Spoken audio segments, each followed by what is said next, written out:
అంటే మాకు వచ్చే జీతం చాలా తక్కువ అండి. నిత్యావసర వస్తువులు చాలా రేట్లు పెరిగిపోయినాయి. ఈ ప్రభుత్వం రాకముందు 70 రూపాయలు ఉన్న కందిపప్పు ఈరోజు 200 రూపాయలు అయిపోయింది. ఎస్మా ప్రయోగించడంపై మమ్మల్ని బెదిరించాలని ఎస్మా చట్టాన్ని తీసుకొచ్చారు సార్. మేము ఇంత దూరం వచ్చి నిరాహార దీక్షలో ఉన్నా కూడా జగన్మోహన్ రెడ్డి గారికి ఏ మాత్రం చెల్లించినట్టుగా లేదు. అసలు వాస్తవానికైతే ఎస్మా చట్టం మాకు వర్తించదు. అత్యవసర సేవలు అనే దాని కొరకే ఎస్మా చట్టం.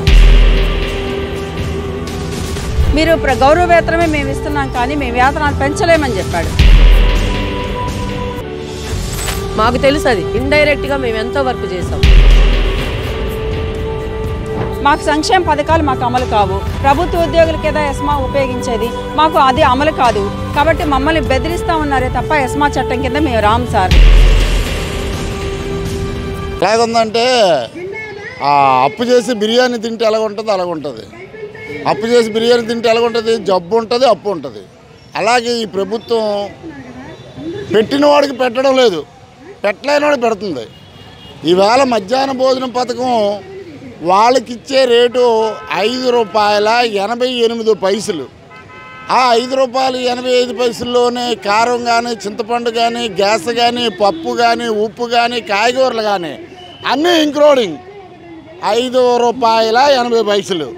మరి ఈరోజు టీ తాగాలంటే ₹10 ఇస్తే కానీ టీ దొరకలేని పరిస్థితుల్లో ఈవేళ జగన్మోహన్ రెడ్డి ఈవేళ గోరుముద్దని, మరి పులిహారని, మరి బిర్యానీని, ఎన్నో రకాల జావిరాగని ఇన్నోటి పెట్టి మళ్ళీ ₹5.80 మాత్రమే మళ్ళీ వండి పెట్టమంటున్నారు. ఇది ఎంతవరకు సమంజసం? ఈవేళ గ్యాస్ కొనాలంటే ₹2000 గ్యాస్ అవుతుంది. ఈ గ్యాస్ ధర పెరిగిపోయింది, పప్పు ధర పెరిగిపోయింది, ఉప్పు ధర పెరిగిపోయింది, అన్ని రేట్లు పెరిగిపోయాయి. ఈవేళ కరెంట్ రేటు విపరీతం, కరెంట్ రేట్లు కూడా పెరిగారు. ఈవేళ జీతం అప్పుడు 9 సంవత్సరాలు ఈ మధ్యాహ్న భోజన పథకం చిన్నపిల్లలకు పెడుతున్నాం, ఎవరూ పెట్టలేనందుకు మనం పెడుతున్నామని మనతృప్తితో 9 సంవత్సరాలు ఫ్రీ సర్వీస్ చేశారంటే ఓన్లీ ఒక మధ్యాహ్న భోజన పథకం వర్కర్లే తప్ప ఎవరు కాదు. అది కూడా దృష్టిలో పెట్టుకోకుండా ఈ జగన్మోహన్ రెడ్డి వచ్చిన వెంటనే ముద్దులు పెట్టి నోట్ల మీద బుర్రల మీద చేసి నేను వచ్చిన తర్వాత 3000 కాదు మీకు ₹10,000 ఇస్తానని మా అందరికీ కూడా మధ్యాహ్న భోజన పథకం వాళ్ళు చెప్పడం జరిగింది. ఆ మాట నిలబెట్టుకోలేక పోయాడు. ఇప్పుడు మళ్ళీ కొత్త మెనూలు పెట్టి జనాలు ఇబ్బంది పెడుతున్నాడు. ఎందుకు ఇబ్బంది పెడుతున్నావయ్యా అంటే, నేనేదో చేస్తున్నాను, ఎవరు డబ్బులు పెట్టి చేస్తున్నావు, నువ్వు ఎవరు డబ్బులు పెట్టి నువ్వు ప్రభుత్వాన్ని వెళ్తున్నావు అని అడుగుతున్నావు. ఇవాళ మధ్యాహ్న భోజన పథకం వాళ్ళు చాలా దారుణంగా, రాజకీయ నాయకులు కాదు అక్కడున్న వాళ్ళు కూడా ఇబ్బందులు పడుతున్నారు. ఇవాళ మధ్యాహ్న భోజన పథకం వాళ్ళు ఇవాళ కనీస వేతనం ₹10,000 ఇవ్వాలి, ఈఎస్ పిఎఫ్ ఇవ్వాలి. జీతాలు కరెక్ట్గా పడుతున్నాయా? జీతాలు 4 నెలలు బట్టి జీతాలు లేవు, బిల్లులు లేవు. ఇంకా ఉన్న కొలది రేట్లు పెరిగిపోతున్నాయి. అడిగితే మా దగ్గర ఖజానా ఖాళీ. ఇప్పటికొచ్చి ఎంఈఓలు కాదు, డిఈఓలు కాదు, ఎవరికి మెమరాండాలు ఇచ్చినా సరే ఎవరూ పట్టించుకోవట్లేదు. కానీ వండి పెట్టాలి టైంకి. ఇంటిలో చనిపోయినా సరే వీళ్ళకి వండి పెట్టాలి పిల్లలకి. ఏమి సరుకులకి ఇంకా చేతి డబ్బులు పడుతున్నాయి. చేతి డబ్బులు పడినా సరే పిల్లలు ఆకలితో ఉంటున్నారని ఉద్దేశంతో ఇవాళకి కూడా 4 నెలలు బట్టి కూడా బిల్లులు లేక జీతాలు లేకుండా అలమటిస్తున్నా సరే ఈవేళ జగన్మోహన్ రెడ్డి మరి ఏం చేస్తున్నాడో తెలియడం లేదు. ఈవేళ చిన్నపిల్లలు బాగుంటే, భవిష్యత్తు బాగుంటే, పిల్లలు బాగుంటే ఈవేళ ఈ రాష్ట్రాన్ని ముందుకు తీసుకెళ్ళడానికి భావి పౌరులు అని అనుకుంటున్నాం. కానీ ఇలాంటి జగన్మోహన్ రెడ్డి గారు తగదు. కనీస వేతనం ఆయన చెప్పినట్టుగా ₹10,000 ఇవ్వాలి. కనీస వేతనం అంటే 26,000 ఇవ్వాలి.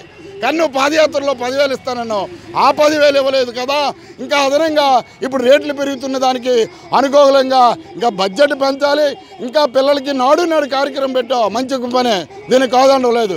ఇంకా అభివృద్ధి చెందించినప్పుడు ప్రజలకు కూడా ఆ పిల్లలు. జగన్మోహన్ రెడ్డి గారు పాదయాత్రలో నేను గనక మాకు ప్రభుత్వం కనుక వస్తే కనుక మీకు తెలంగాణ కన్నా అదనంగా ఒక ₹1,000 ఇస్తా అన్నారు.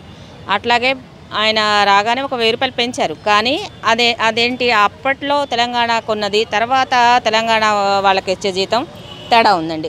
ఇప్పుడు 13,600 తీసుకుంటున్నారు తెలంగాణలో, మేము 11,500 మాత్రమే తీసుకుంటున్నాం.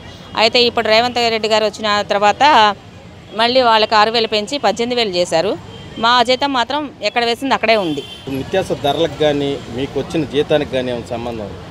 అంటే మాకు వచ్చే జీతం చాలా తక్కువ అండి. నిత్యావసర వస్తువులు చాలా రేట్లు పెరిగిపోయినాయి. ఈ ప్రభుత్వం రాకముందు 70 రూపాయలు ఉన్న కందిపప్పు ఈరోజు 200 రూపాయలు అయిపోయింది. అలాగే ఆయిల్ ప్యాకెట్ కూడా 180, 190 అమ్ముతుంది. ఈ రేట్ల ప్రకారం ఏం తిని బ్రతకాలండి? ఒక ఆకుకూర కట్టక ఉంటే 10 రూపాయలు 12 రూపాయలు పడుతుంది. 2 రూపాయలు ఉన్న ఆకుకూర కట్ట 12 రూపాయలు పెరిగిందంటే ఎంత పెరిగింది? ఆ రేట్లో ఎంత తేడా ఉంది? మా జీతం మాత్రం అంతే ఉంటే ఒక నలుగురు ఉన్న ఫ్యామిలీ బతకాలంటే ఈ సుప్రీంకోర్టే చెప్పింది కనీసం ఒక ఫ్యామిలీ బతకాలంటే కనీసం 21,000 ఉండాలి అని. అలాంటిది మరి మా 11,500లో మేము మా కుటుంబం ఎలా జీవించాలండి? అది మేము అడుగుతున్నాం. అంటే 5 కోట్ల మంది జనాభా ఉన్నాం, కాదనట్లేదు. అయితే మేము 1,00,000 మంది మాత్రమే కాదండి, మా ఫ్యామిలీ మెంబర్స్ ఉన్నారా? మాకు మద్దతుగా ఉన్న నాయకులు ఉన్నారు, వాళ్ళ ఫ్యామిలీస్ ఉన్నాయి, సంఘాలు ఉన్నాయి, మా కార్మిక సంఘాలు ఉన్నాయి, ఆ సంఘాల నాయకులు ఉన్నారు, వాళ్ళ ఫ్యామిలీస్ ఉన్నాయి. ఇవన్నీ కలుపుకుంటే ఎంత అండి?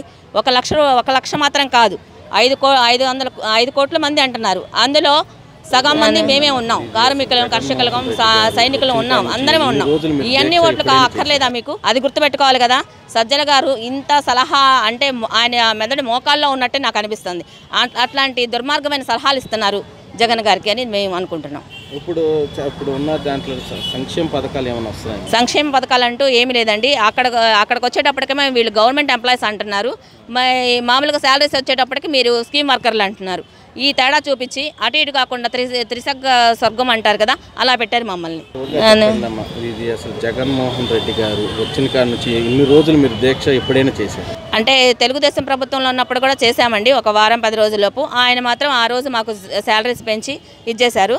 కానీ ఈయన వచ్చిన తర్వాత మాత్రమే ఇప్పుడు అందరూ చెప్పేది ఏంటంటే వాళ్ళ నాయకులు ఏం చెప్తున్నారు, ఆ ఎలక్షన్ మూమెంట్లో కానీ వీళ్ళు చేస్తున్నారని. మేము ఎలక్షన్ మూమెంట్లో చేయట్లేదండి, గత 1.5 సంవత్సరం పైనుండే మేము దఫాలుగా ధర్నాలు చేస్తూ మెమరాండాలు ఇస్తూ మా సమస్యల గురించి తెలియజేస్తూ ఉన్నాము. కానీ ఇంతవరకు ఎటువంటి సమాధానం చెప్పకుండా ఉండటం వల్ల మేము ఇన్ని రోజుల నుంచి ధర్నాలు చేస్తున్నా కానీ, ఇన్ని రోజులు సమ్మె చేస్తున్నా కానీ కనీసం మా వైపు తిరిగి చూడటం కూడా చూడటం లేదండి గవర్నమెంట్.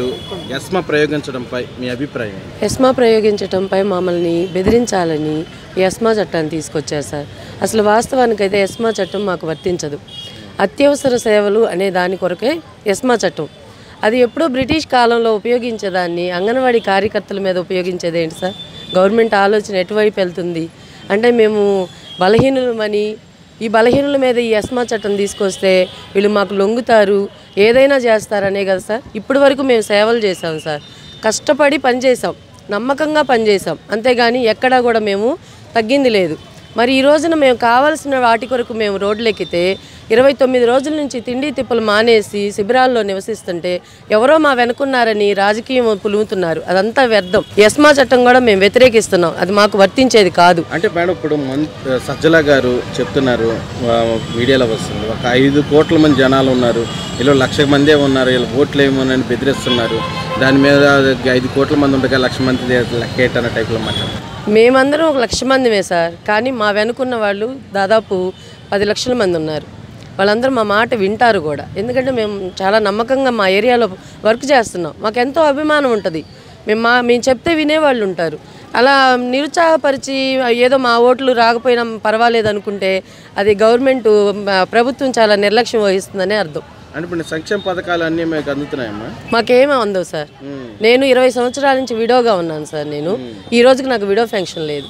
విడో పెన్షన్కి 3,200 వచ్చే జీతం అప్పుడే నేను విడో పెన్షన్కి అప్లై చేసుకున్నా. అంతకుముందు వచ్చింది 50 రూపాయల పెన్షన్ వచ్చేటప్పుడు వచ్చింది. తర్వాత నుంచి మీరు అంగన్వాడీ టీచర్ అని చెప్పని విడో పెన్షన్ ఇవ్వరు. మరి నాలాంటి వాళ్ళు కొన్ని వేల మంది ఉన్నారు. మరి వాళ్ళ పరిస్థితి ఏంటి? సంక్షేమ పథకం వర్తిస్తే విడో పెన్షన్ వర్తించింది కదా, మేము తీసుకుంటాం కదా. ఇప్పటి వరకు మాకు ఎందుకు ఇవ్వట్లేదు? మరి మా పిల్లలకి లేదు. ఇప్పుడు మన సోషల్ మీడియాలో కొన్ని చోట్ల చంద్రబాబు నాయుడు ఉన్నప్పుడు వీళ్ళకి ఆయాలకి 3,000, టీచర్లకి 7,000 ఇచ్చేవాళ్ళు, నేను వచ్చిన తర్వాత పెంచానని సోషల్ మీడియాలో ప్రచారం జరుగుతుంది. అది నిజమే? అదంతా ఉట్టిదే సార్. మేము పోరాడాము, చంద్రబాబు నాయుడు గారు ఉన్నప్పుడే మేము మా జీతాలు పెరగటం కోసం మేము పోరాడాము. ఆ పోరాటంలో భాగంగానే ఆయన ఎలక్షన్కు ముందే మాకు జీతాలు పెంచారు. పెంచిన జీతంతో ఆయన ఎలక్షన్ ముగించారు. అంతేగాని ఇప్పుడు మాకు ఈ ప్రభుత్వం వచ్చిన తర్వాత పెంచిందంతా 1,000 రూపాయలు మాత్రమే. 1,000 రూపాయలు మాత్రమే మాకు పెంచారు, అదే మాకు జీతం వస్తుంది. ఇప్పుడు నిత్యావసర ధరలకు కానీ ఇప్పుడు ఉన్న జీతాలకి సంబంధం ఉందా? సంబంధం లేదు సార్. అసలు చాలా ఇబ్బందులు పడుతున్నాము, నిత్యావసర సరుకులు కొనుక్కోలేకపోతున్నాం. మెనూ ఛార్జీలు కూడా పెంచలేదు సార్. మా స్కూల్లో మేము చిన్నపిల్లలకి మెనూ ప్రకారం వండి పెట్టాలి. ఎంత ఖర్చు అవుతుంది, మీరు ఎంత ఇస్తున్నారు, అది వ్యత్యాసం చూసుకుంటే గవర్నమెంట్ ఆలోచించాలి. మా ఇంట్లో మాకు ఇచ్చే జీతంలో నుంచి మేము స్కూల్లో పిల్లలకు ఖర్చు పెట్టాలా? ఖర్చు పెట్టి మేము వండి పెడుతున్నాం. వాళ్ళని తృప్తిపరచడం కోసం వాళ్ళ పొట్టలు కొట్టలేక మేము సమృద్ధిగా పిల్లలకి తల్లులకి మేము చేసి పెడుతున్నాం. అయితే మేము ఏడ భరాయించుకుంటాం? మేము అప్పుల పాలైపోయి, మేము అనారోగ్యం పాలైపోయి, మేము చాలా ఇబ్బందులకు గురవుతున్నాం. ఈ ప్రభుత్వం వచ్చాకే మేము ఇన్ని ఇబ్బందులకు గురవుతున్నాం. మేము ఎంతో ఇష్టపూర్వకంగా గెలిపించుకున్నాం సార్ జగన్మోహన్ రెడ్డి గారిని. మాకు తెలుసు అది ఇండైరెక్ట్గా మేము ఎంతో వర్క్ చేసాం. బిఎల్ఓ డ్యూటీస్ చేస్తూ కూడా అమ్మ మనకి కొత్త ప్రభుత్వం వస్తే మన రాతలు మారుతాయి, మన జీవితాలు మారుతాయి అని మేము ఎంతగానో ఈ ప్రభుత్వాన్ని గెలిపించుకున్నందుకు ఇప్పుడు కన్నీళ్లు పెడుతున్నాం. అంగన్వాడీ చరిత్రలో ఇన్ని రోజులు దీక్ష ఎప్పుడు జరగలేదు సార్. మా చిన్న పిల్లలప్పటి నుంచి కూడా మాకు మేము చూడలేదు. ఇన్ని రోజులు దీక్ష చేయటం, ఇన్ని రోజులు రోడ్లు పాలవటం, ఇంత అనాగరికంగా జీవించటం అనేది ఇన్ని రోజుల నుంచి మాకు తెలియదు. జగన్మోహన్ రెడ్డి గారు అధికారంలోకి రాకముందు అంగన్వాడీలకు తెలంగాణ కంటే కూడా అదనంగా 1000 రూపాయలు ఇస్తానని మాకు హామీ ఇచ్చారు. హామీ ఇచ్చిన తర్వాత ఇప్పుడు 4.5 సంవత్సరం గడిచిపోయింది. ఫస్ట్లో 1000 రూపాయలు పెంచారండి. 1000 రూపాయలు పెంచితే మేమేం అడుగుతున్నామంటే ధరలు విపరీతంగా పెరిగినాయి కాబట్టి ఈ 4.5 సంవత్సర కాలంలో మీరు పెంచిన దగ్గర నుండి ఇప్పటికి 4.5 ఏళ్ళు అయింది ఆయన పెంచాక. కానీ మేము కుటుంబ భారం కష్టంగా ఉంది, సెంటర్లు నిర్వహించడం కష్టంగా ఉంది కాబట్టి మాకు వేతనాలు పెంచాలి అని చెప్పేసి అడుగుతున్నాం. ఈరోజు తెలంగాణలో 13,500. మరి కాంగ్రెస్ గవర్నమెంట్ వచ్చిన తర్వాత నేను 6,000 చేస్తానని చెప్తున్నాడు. వాళ్ళకి 18,500 రూపాయల వేతనం ఇప్పుడు. మరి మేమేం అడుగుతున్నామంటే కనీసం మాకు కనీస వేతనం 26,000. కానీ మేము అడుగుతున్నాం నువ్వు ఎంత ఇవ్వగలవు అంతైనా ఇస్తే మేము ఇప్పటికి 29 రోజుల నుంచి సమ్మె చేస్తూ ఉన్నాము అంగన్వాడీలు. మరి ప్రభుత్వం ఆలోచన చేయాలి. నేను మాట ఇచ్చాను పాదయాత్రలో, మరి తెలుగుదేశం గవర్నమెంట్ మిమ్మల్ని చాలా ఇబ్బందులు పెడతా ఉందమ్మా, నేను చూస్తున్నాను మీ బాధలు మీ కష్టాలు అని చెప్పేసి పాదయాత్రలు ఉన్నప్పుడు మా పక్కన కూర్చొని మాకు ధైర్యం చెప్పి మన ప్రభుత్వం వస్తే నీకు అన్ని విధాలు ఆదుకుంటానమ్మా అని చెప్పేసి అని చెప్పారు. ఈరోజు మరి తెలంగాణలో అంత వేతనం ఇస్తా ఉన్నారు. సోషల్ మీడియాలో కానీ కొన్ని చోట్ల చంద్రబాబు నాయుడు 7,000 ఇచ్చేవాడు, నేను 11,500 ఇచ్చామని కొన్ని సోషల్ మీడియాలో వస్తుంది. అది ఎంతవరకు 100% రాంగ్ అండి, అబద్ధ ప్రచారం సార్ ఇది. అంగన్వాడీలకు తెలుగుదేశం ప్రభుత్వంలో ఉన్నప్పుడే మేము సమ్మె చేసాం. అలాగే వచ్చేసి రాష్ట్ర కేంద్రంలోనే మేము ధర్నా చేసే టైంలో అసెంబ్లీలో ఉండి ఆయన ప్రకటన చేశాడు. ఏమనంటే అప్పుడు 7,100 వేతనంతో ఉన్నప్పుడు ఆయన నేను 4,000 రూపాయల వేతనం పెంచుతున్నానని చెప్పినప్పుడు మాది 10,500 వేతనం అయింది సార్. మరి 10,500 ఆ గవర్నమెంట్లో ఉన్నప్పుడే మేము తీసుకున్నాం. ఈ గవర్నమెంట్లోకి వచ్చిన తర్వాత 1,000 రూపాయలు మాత్రమే మాకు వేతనం పెంచారు. ఆ వేతనం పెంచిన తర్వాత 11,500 అయింది. నిత్యావసర ధరలకు కానీ ఇప్పుడున్న మీ జీతాలకి ఏమైనా సంబంధం ఉంది సార్. ధరలు పెరిగినాయి. ధరలు మేము కందిపప్పు కొనుక్కోవాలంటే 200 రూపాయలు, ఆయిల్ పెరిగిపోయింది, ఉల్లిపాయలు పప్పు ఉప్పు అన్నీ పెరిగిపోయినాయి. మరి మేము కుటుంబం పెరగాలి. అంగన్వాడీలో ఉంది కూడా ఆర్థికంగా వెనకబడిన వాళ్ళు, అలాగే భర్తలు కోల్పోయిన వాళ్ళు, వితంతులుగా ఉండి ఒంటరి మహిళగా ఉన్న వాళ్ళు, చాలా పేదరికంలో ఉన్న వాళ్ళే అంగన్వాడీలో ఉన్నారు సార్. సజ్జల గారు ఒక మాట చెప్తున్నారు, 5 కోట్ల మంది జనం ఉన్నారు, వీళ్ళు లక్షల్లోనే ఉన్నారు, వీళ్ళు మాకు ఓటైనా అంటున్నారు అన్న టైప్ లో మాట్లాడుతున్నారు. సరే సార్, ఇప్పుడు మేము చెప్తున్నాము ఈ 29 రోజుల సమ్మెకి మేమే కాదు మా కుటుంబాలు కూడా వచ్చి మా పక్కన నిలబడుతున్నారు సార్. ఇప్పుడు నా ఓటు ఉంది, నా కుటుంబంలో 4 ఓట్లు ఉన్నాయి. మేము 1,03,000 మందమే. 1,03,000 ఇంటూ 4 ఓట్లు ఇంటికి 4 వేసుకోవాలి కదా సార్. అప్పుడు 4,16,000 ఓట్లు వస్తున్నాయి కదా. అంటే ఇప్పుడు ఈ ఓట్లతో పాటు మా కుటుంబ సభ్యులు, మా అత్తలు, మామలు, ఆడబిడ్డలు వీళ్ళందరూ కూడా ఈరోజు మేము వచ్చి దీక్షల్లో కూర్చుంటున్నాము. 24 గంటలు తిండి మానేసి కూర్చుంటే కుటుంబం రగిలిపోతుంది. ఇప్పుడు వాళ్ళ కడుపు మంటతో మమ్మల్ని ఇబ్బంది పెడుతున్నారు. మా పెళ్ళిళ్ళు చేస్తే మా అంగన్వాడీ టీచర్స్ కొడుకులు కోడళ్ళు వాళ్ళు కూడా అడుగుతున్నారు, మరి మా ఓట్లన్నీ ఏమవుతాయి సార్? మా ఓట్లు ఉన్నాయి. ఈరోజు 10 లక్షల ఓట్లు మావే ఉన్నాయి సార్. లబ్ధిదారులందరూ మాకు మద్దతుగా ఉన్నారు. కార్మిక సంఘాలు ఉన్నాయి, ఉద్యోగ సంఘాలు ఉన్నాయి, మా పక్షం నిలబడ్డారు. సార్, ఎస్మా ప్రయోగించడం అనేది ప్రభుత్వ ఉద్యోగులకు మాత్రమే ఎస్మా, మాకు కాదు. ప్రభుత్వం ఏం చెప్పిందంటే మీరు సంక్షేమం అన్నారు. 18వ తారీఖు మేము దీక్షలు మేము సమ్మె చేసే టైంలో ప్రభుత్వం ఏం చెప్పారంటే, అదే బొత్స సత్యనారాయణ గారు, సజ్జల గారు ఏం చెప్పారంటే, అమ్మ మీరు ప్రభుత్వ ఉద్యోగులు కాదు, మీరు సంక్షేమం అంటే తల్లి బిడ్డ సంక్షేమం కోసం మీరు గౌరవ వేతనం తీసుకునే వాళ్లే కానీ మీరు ప్రభుత్వ ఉద్యోగులు కాదు అని చెప్పారు. ఎందుకంటే మేము వేతనాలు పెంచమని అడిగితే మీరు గౌరవ వేతనమే మేము ఇస్తున్నాం కానీ మేము వేతనాలు పెంచలేమని చెప్పాడు. ఇప్పుడు ఏమంటున్నారు, మీరు ప్రభుత్వ ఉద్యోగులకే ఎస్మా చట్టం సార్, ఇప్పుడు ప్రభుత్వ ఉద్యోగులు మేము కాదు. అది అంటే అత్యవసర సేవలు ఉపయోగించే వాళ్ళకి అత్యవసర సేవలు 24 గంటలు. ఇప్పుడు లాయర్లు కూడా చెప్తున్నారు 24 గంటలు మేము పని చేయం, నైట్ పని చేయం కదండి. అలాంటప్పుడు మాకు ఎలాగా వస్తుంది అది? కాబట్టి ఎస్మా చట్టం పథకాలన్నీ అందుతున్నాయమ్మా అసలు? సార్ సంక్షేమ పథకాలు మాకు అమలు కావు. అంగన్వాడీలకి ఓన్లీ వేతనం, గౌరవ వేతనమే ఇస్తారు. మా ఆధార్ కార్డు కనుక నెట్లో పెడితే మీరు ప్రభుత్వ ఉద్యోగం వస్తూ ఉంది. మరి ప్రభుత్వ ఉద్యోగం అనుకున్న వాళ్ళు మాత్రమే మాకు సంక్షేమ పథకాలు మాకు అమలు కావు. ప్రభుత్వ ఉద్యోగులకి ఏదో ఎస్మా ఉపయోగించేది, మాకు అది అమలు కాదు. కాబట్టి మమ్మల్ని బెదిరిస్తూ ఉన్నారే తప్ప ఎస్మా చట్టం కింద మేము రాము సార్. ప్రభుత్వ సలహాదారు సజ్జల రామకృష్ణ గారు ఏమంటున్నారంటే, మీకు ఆయన ఓట్లు 5 కోట్ల మంది జనాలు ఉన్నారు, వీళ్ళేమో 1,00,000 మంది ఉన్నారని కొంచెం అవయవంగా మాట్లాడే దాని మీద మీరు అభిప్రాయం? మా అభిప్రాయం ఏం లేదండి. 1,00,000 కోట్లున్నా ఎన్ని ఉన్నా కూడా మా అంగన్వాడీ వాళ్ళు మాత్రం చాలా మెజార్టీతో ఉన్నారు.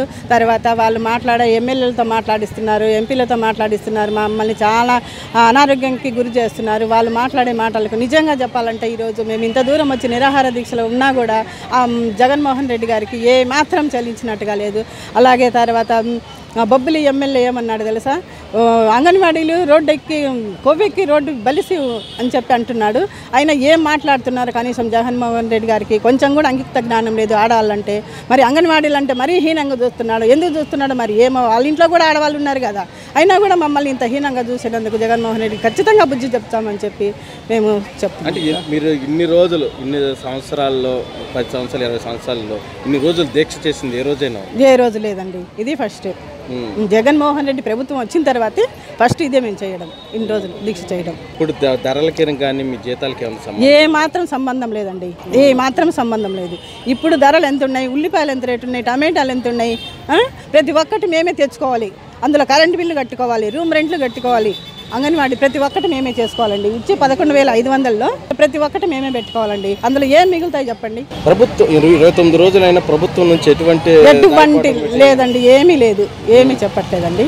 మరి ఎందుకంటే మొండి వైఖరితో ఉన్నాడు. ఏమంటున్నాడు తెలుసా, ఏంది ఆడవాళ్ళ పక్షాన నేను పక్షపాతిని చెప్తున్నాడు. పక్షపాతిని ఏ పక్షపాతి? ఇప్పుడు ఎన్ని రోజుల నుంచి రోడ్ల మీద పడి ఉన్నాం మేము. మరి ఆడవాళ్ళ పక్షాన్ని నేను పక్షపాతిని ఆడవాళ్ళకని చెప్తున్నాడు. మరి ఒక్కసారి చూడొచ్చు కదా, నేనున్నాను, నేను విన్నాను అన్నాడు. ఏం విన్నాడు, ఏం కన్నాడు చెప్పండి? అదే చెప్తున్నాడు కదా, మేము మహిళల పక్షపాతి, నేను తెలంగాణ కంటే 1,000 రూపాయలు ఎక్కువ ఇస్తాను అని చెప్పినాడు. తెలంగాణ వరకు ఇవ్వండి, ఎక్కువ వద్దు, తెలంగాణలో ఎంత ఇస్తున్నాడు అంతే ఇవ్వమని చెప్పి అడుగుతున్నాడు. చాలా వరకు అండి ఈసారి జగన్మోహన్ రెడ్డి జీతాలు పెంచుతాడు, లేకపోతే ఇంటికి పోవడం ఖాయం.